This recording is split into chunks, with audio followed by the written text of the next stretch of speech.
Morning, Facebook, or no, this is YouTube, not Facebook, but hey, it's probably gonna be both.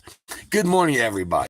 So I got a records request back from the Hillsborough County Public Records Manager or state's attorney's office, and what I was seeking from a state's attorney's office is every single time an officer was charged or cited someone for panhandling.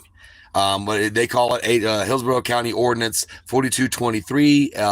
This ordinance is written to be no solicitation, which is a content-based a law, near or on a roadway, within 4 foot or on a roadway. It was written at a time where there were a lot of solicitors that were selling newspapers around Hillsborough and Pinellas County for the Tampa Bay Times. Tampa Bay Times employed a large amount of people who were otherwise homeless and indigent, and they gave them a way to make money through the commissions they would get from selling newspapers, which then gave them an income. And I believe that in itself is not what society wanted. They wanted to more oppress homeless people. So, what happened was they created Hillsborough County Ordinance 4223, and that ordinance has been used to oppress homeless people now for years.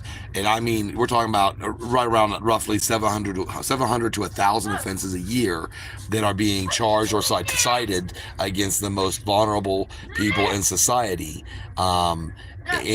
Because of this ordinance. So I did a records request to the state's attorney's office to find out which officers are making these arrests, these citations, and to see if there's a trend, if these are being put off to certain officers. Because when John Shannon assaulted and arrested Ryan Kirby, before that event happened, there was another officer, an older Hispanic man who drove by Ryan Kirby in a truck. And what he said to Ryan Kirby was, I'm not going to give you a hard time, but there's other officers that might shortly. And that was 5 minutes before John Shannon pulled up and then arrested and assaulted Israel Ryan Kirby for Hillsborough County 4223 in the end. That's what he charged him with. So I believe that there's certain officers that are doing things that other officers wouldn't. You see, and that's important in the world of qualified immunity. So if certain officers would do something that other officers would not do, then you can't ask for qualified immunity because it's not the action that another officer would take. But that's exactly the claim they're going to make when we file this federal lawsuit after his court case, his prosecution's over, and the disposition is taken care of. Right now, we're waiting for the motion to dismiss, and then we'll eventually, I don't care how it's disposed of, whether he's found guilty, it doesn't matter what happens. We're still suing them because it's lost wages. So panhandling is a legitimate wage. I'm going to give you a couple reasons I know this. One, Ryan Kirby. Hey, what's hi? There's Ryan Kirby. How's it going?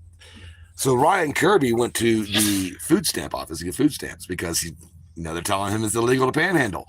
So while he's there, the lady who wanted to evaluate how much money he makes asked him, how does he had to take any odd jobs? Does he do anything other than, live? How does he make his money? And he said, well, I panhandle for food and supplies. And that's about it. And she wanted to know how much money average he made panhandling. And the reason she wanted to know that was to add that to his income that was to reduce his food stamp amount, a lot of food stamps each month. And he says, well, if you remove, I only panhandle for the food that I need to eat and the supplies. So if you take away the food stamps that you would give me based on that income, then I still have to panhandle. But the police are telling me it's illegal to do that, which I know is constitutionally protected, but they're telling me it's illegal. And you're telling me that I need to tell you how much money I make there so you can reduce my food stamps, and that would require me to keep going and doing the same thing. So it's a legitimate wage, according to the food stamp office. All right. So there's one piece of evidence for you. Second piece is it's constitutionally protected under many, many, many constitutional or court cases. Case law is not disputed. Soliciting for alms has long been constitutionally protected in public fora. It's been opposed and contested many times by political subdivisions, but it is constitutionally protected. So I want to know which officers are using prior restraint to impede on people for doing lawfully protected activities to earn a living wage and pursue happiness. And the state's attorney tells me this. We don't know which officers We can't give you they gave me a PDF, by the way, a PDF of a list of all the arrests, the people who were arrested for the or cited, and the date and the agency that did the arrest or citation, but no disposition and no arresting officer and no assigned judge. So I want to know the arresting officer and I want to know the disposition. And I also want to know the state's attorney that prosecuted it and the judge it was prosecuted in front of. That will allow me as a data analyst to look for trends that will then establish whether these cases are being assigned to certain officers. Like Officer John Shannon, let him do it or tell him about it. He'll come and do it. And like something that would show that.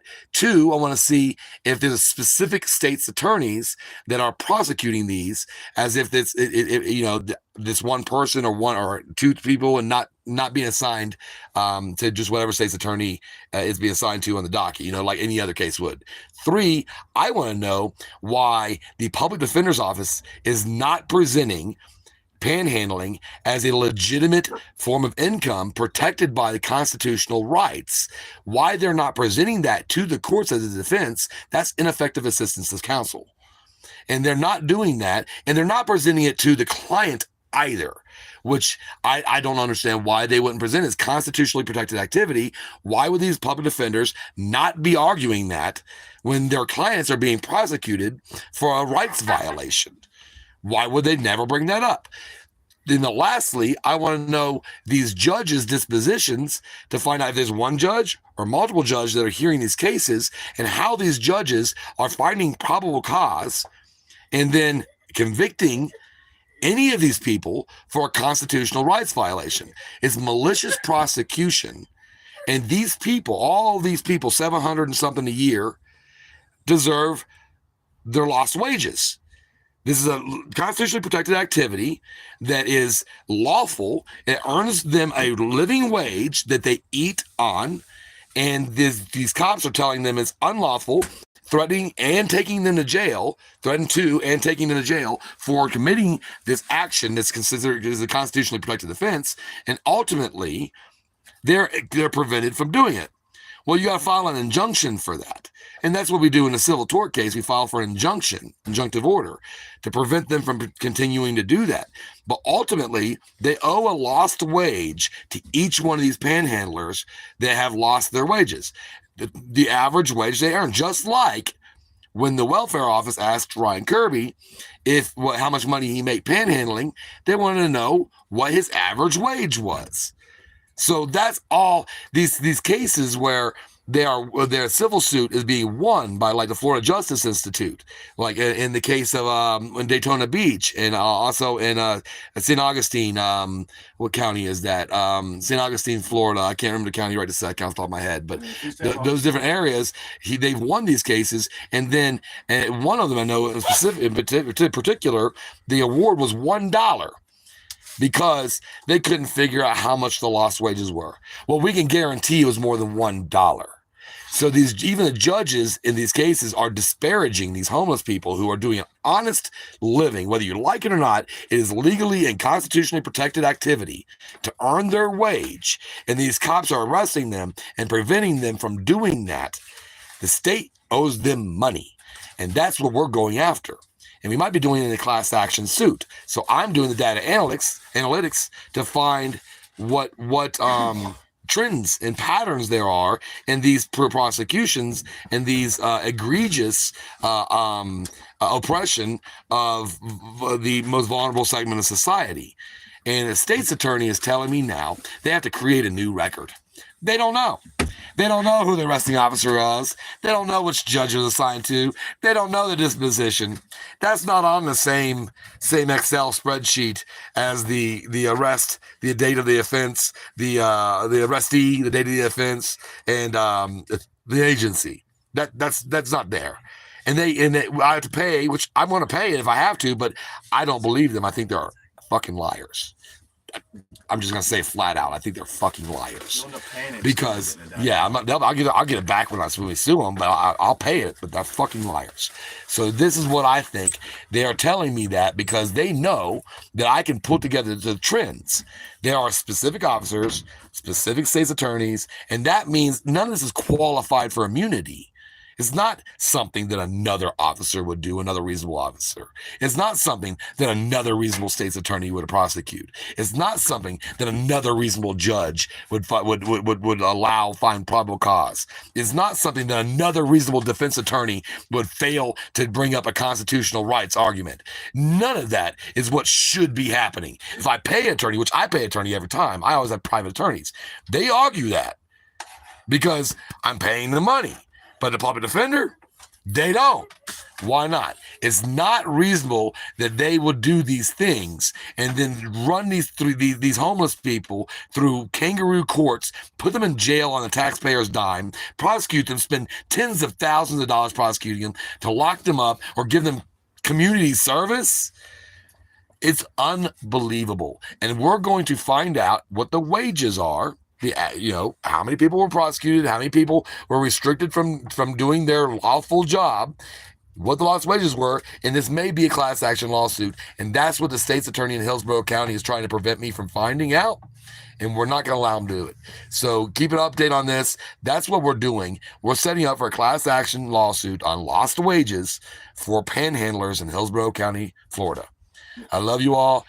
Would you have something? I just want to say, so at the food stamp office, they didn't ask me how much I made prostituting or how much I made selling drugs, because obviously those are illegal and not legitimate forms of income.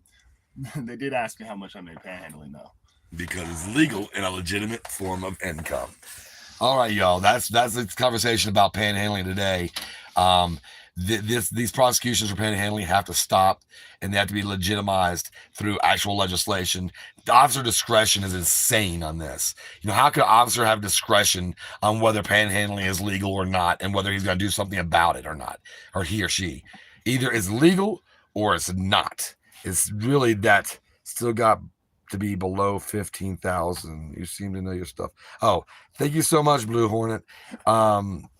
Yeah, I don't have a lot of subscribers. I've never really marketed the channel or anything like that. We keep our data on this channel because we need to refer to it later on, and I can just download it. So I use YouTube kind of like a video server. I used to use Amazon S3, but YouTube's cheaper. So that's why you're not seeing a whole lot of excitement in these videos, more data. So we're putting together class action lawsuits and cases. That's what we do on this channel. Thank you so much for the support. I love you guys so much. Mwah. You have a beautiful day.